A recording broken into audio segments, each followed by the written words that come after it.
Hi, Yinnies, and welcome to a Yin Yoga podcast. If you are new around here, welcome.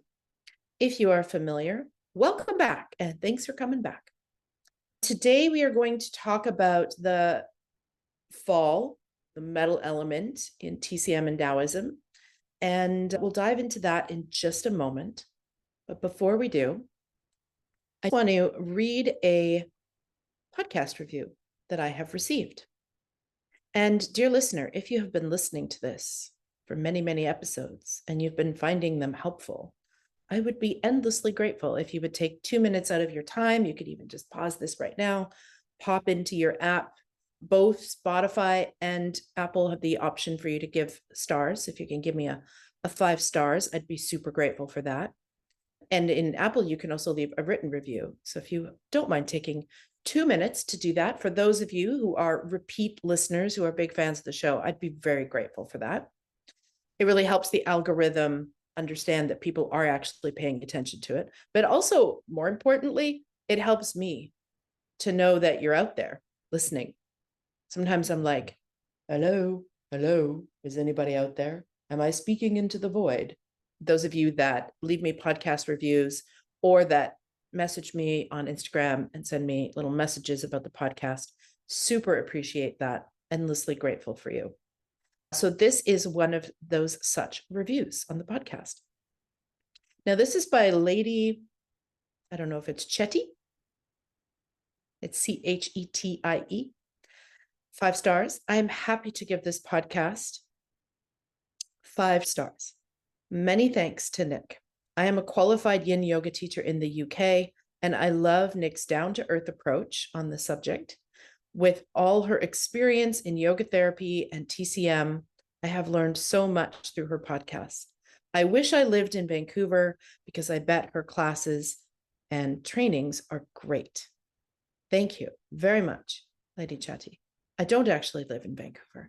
I live on Vancouver Island in a city called Victoria, which I realize is confusing because there's a city called Vancouver, which is, I'm on a little island just off the West Coast, and Vancouver's like on land, but it's the coast of Canada. And then pop over to a little island, which is called, oddly enough, Vancouver Island. I don't know how that makes any sense. And I live in Victoria. So I know it can be confusing. Vancouver Island. So that's where I live. And by the way, if you're listening, any of y'all regular listeners, if you're ever in Victoria, British Columbia, in Canada, and you would like to come see me for a class, please send me a message and I will hook you up with a pass. We can come do some yin together. I would love that. It's happened before, actually, where someone from Scotland messaged me and said, hey, I'm coming. And I said, I will hook you up with a class pass. So please know, if you're going to be around, message me on Instagram and I'll hook you up. Let's dive into today's topic. So first, I'm just going to talk about the fall and the metal element in general, and then I'll kind of give some additional bullet points. I have done a 101 episode, 5 Elements 101 episode, recorded already. I don't know if it's going to be coming out before this one or after this one. If it has come out already, I will include a link in the show notes, which are on my blog. So if you just go over there. If I haven't made it live yet, then stay tuned. Make sure you have subscribed and it will be coming up, where I kind of do a bit of an overview of all the 5 elements. And that was requested by one of you listeners. And I love getting your requests. So again, feel free to message those to me as well. If you have yin topic ideas or questions, I love to have those. Okay. So as it sits right now, we're just starting to transition into fall. We're not obviously at winter yet, but we're no longer in summer. We've moved away from the ultimate extroverted yang fire element of summer, which for some of you is a big transition to make, to the more introverted yin-like time of autumn.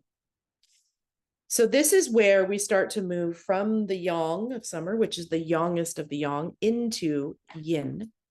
It's not the yinnest of the yin yet, that's winter. But we're starting to get more yin-like in autumn. I will include also in the show notes a fall-themed practice that I did on Zoom a while ago. a couple of years back. Keep in mind it is Zoom quality, but that will be also in the notes. If you would like to practice that, please feel free. Fall in traditional Chinese medicine and Taoism is a time for letting go. It is also connected to the emotion of grief. So for those of you that love summer, it's typically grieving the loss of summer. I actually love fall. It is my second favorite season, spring being number one. And the only reason it's probably number two is because although I love fall, I love the leaves. I love, especially now that I live somewhere where we actually have fall, where I was born and raised, you get fall for 3 days and then it's winter. But here in Victoria, we get like an actual fall season. It's so beautiful with all the leaves. And I love this time of year. I love getting my sweaters out and my scarves and my boots. And I love misty, rainy beach walks and little walks through the woods. But I also do grieve a little bit, even though I really love fall. And for me, it's grieving the daylight. So I'm not a fan of sun per se, hot sun of summer. It gets too much for me. But as a Canadian, I know it's not going to be long before it's getting dark at 4 p.m. And that part of fall, I don't love. I do grieve a little bit the daylight, not so much bright sun, but just having the daylight. So as the sun starts to set earlier and the sunrise starts to become later, I do find that is a bit of an adjustment. So here are some things that we could keep in mind for fall. And I'll do some more bullet point stuff after this, but this is a great time of year for rest and reflection. Fall is the time to start to let go of unneeded energies of your life. This could be relationships or friendships or just habits that aren't serving you. Fall is the time of letting go. It is the time to let go. Also a fantastic time to purge your home of any unused clothing or physical clutter that is kicking around. I know I've been doing this. I tend to be a paper piler. One of the things, and book piler, one of the things I do in my organizational style is anything that I'm currently using, I don't want to put out of sight because out of sight is out of mind for me. And so I'll have these little piles, sort of on my dining room or on the little ottoman in the living room where I work. And so I have been going through and getting rid of those piles and organizing things and putting them where they need to be, filing things away. And been doing that. I'm also going to go through my desktop and just delete anything that doesn't need to be there. I'm even going to go through all my downloads and delete those, put them in the trash, and then empty my trash on my computer. I'll go through my email inboxes slowly too over the course of the fall and just get rid of anything that kind of ended up lagging behind that I don't need anymore. Sometimes we open these things and we need that email for a month or a season or something, and then, it gets lost in the shuffle, or maybe I'm the only one that has email overwhelm. So I'll be going through and deleting all of those emails that I don't need, any receipts or anything that's in there, I'll be filing. So fall is a fantastic time to let go, to get rid of clutter, whether that's physical clutter or, digital clutter. Fantastic time to purge your home of unused clothing. So one little trick that I do, if you want to nerd out on organizing, is I turn all of my hangers in my closet backwards so that like the hooky part is actually pointing out. And then as the season goes by, anything that I actually wear and use, I turn it back the proper way so that the hooky part points in. So at the end of a season, it's super easy for me to, at a glance, look at which hangers are turned the wrong way still and know that I went a whole year without wearing that. Now, sometimes I need to hang on to it because it's, it's formal wear. It's a dress I'd wear to a wedding or something. So of course I haven't worn it. But if it's just stuff that, either I have too much of or isn't my favorite, so it never gets worn, that's my opportunity to take that stuff off the hanger, fold it up, and either consign it or donate it. I also do the same thing with my books, which is much harder for me than clothing, but I go around and I look at my books and I'm like, okay, which ones do I want to take off the shelf and add to my to read pile, because fall and winter are the ideal time to dive into some more reading. And which ones have I read that I'm probably never going to revisit and I want to let go of? And I start to get rid of books. I take them to my local used bookstores. Shout out to Russell's Books for anyone who's local. And they buy them, and then I get some store credit for new books when I need them. But books for me is much harder. So great time to do a physical purge, whether that's your stuff or digital purge, but also an energetic purge. What habits are not serving you that you could just let go of? Now, I'm not talking about New Year's resolutions and bringing new things in. I'm just talking about, like, is there stuff you can let go of? So this is the time of year for letting go. And that sometimes does involve a certain amount of sadness or grief. Fall is the time of the metal element in Chinese medicine, and the organs associated with fall are the lungs, which is the yin, and the large intestine, which is its yang paired. And according to Chinese medicine, fall weather is mostly dry, and this dryness can damage both our lungs and our large intestines if we're not careful. So increasing your warm fluid intake is ideal this time of year. And I'm not just talking about coffee. I'm not knocking coffee. I love coffee too. But I'm just saying, don't be like, awesome, fall, way more espresso. Let's do it. But I always tend to consume bone broth. But for example, in the fall and winter, I like amp that up way more. So broths and soups and warm teas, nourishing teas, even just warm water. In the morning, I just put my tea kettle on to the same temperature I would make tea and put water in a mason jar. And my first beverage of the day before I dip into my matcha is just a big jar of warm water. I do that most of the year, except in the heat of summer. It's a great way to just sort of warm things up and get things moving. Also a great time of year to eat your seasonal foods like pears and squash. And I know in Canada, for example, apples are really only coming into season now in the fall. Squash, pumpkin. I love cooked kale and broccoli. Those are vegetables that can help to nourish the fluids in your body. I love walnuts and hemp seeds as well for the large intestine and the lungs. It is a time of year to favor cooked food over raw. So for me, now that I actually have 4 seasons, it's a lot easier for me to kind of make these sort of transition times on my calendar of, okay, now I'm letting go of my salad, and I'm going to start doing more roasted veggies and soups and stews. It's also time to let yourself sleep more. Did you hear that, dear listener? This is the time to let yourself sleep more. So dim the lights, cozy up. You know, if we were following nature as the Taoists do, the Taoist view of being in harmony is to look to nature for the wisdom of nature. And if we were to look to the other critters that are around at this time of year, what are they starting to do? They're starting to gather food, right? They're harvesting.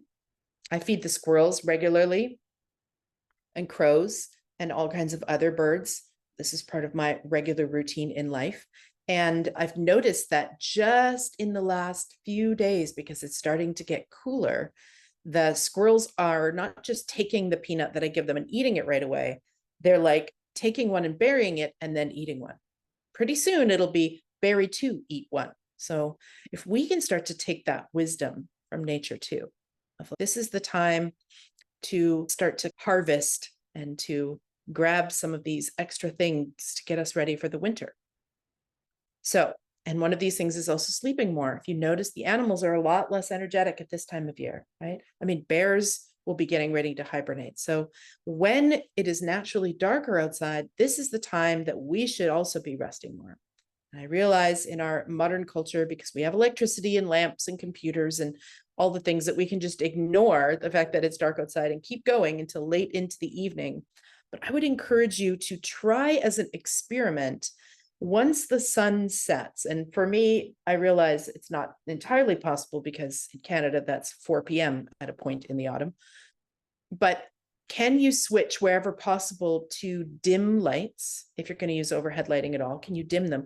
Or can you get some candles out? Or I love those little golden colored fairy lights. So my living room's got a bunch of battery operated candles that are on a timer that will just turn on. I set the timer according to when it starts to get dark, and they'll start to turn on their own. And I'll plug in some little fairy lights, and I've got my Himalayan salt lamps that I'll turn on and turn off overhead light, even if I am up past 4 p.m., which of course I am. So to start to bring that sort of cozy, soft lighting in. Your lungs are responsible for your defensive chi, your immunity. So taking some extra time this time of year can help us from picking up those seasonal colds and bugs that are so common this time of year. One of the simplest ways that is so undervalued is to start wearing a scarf.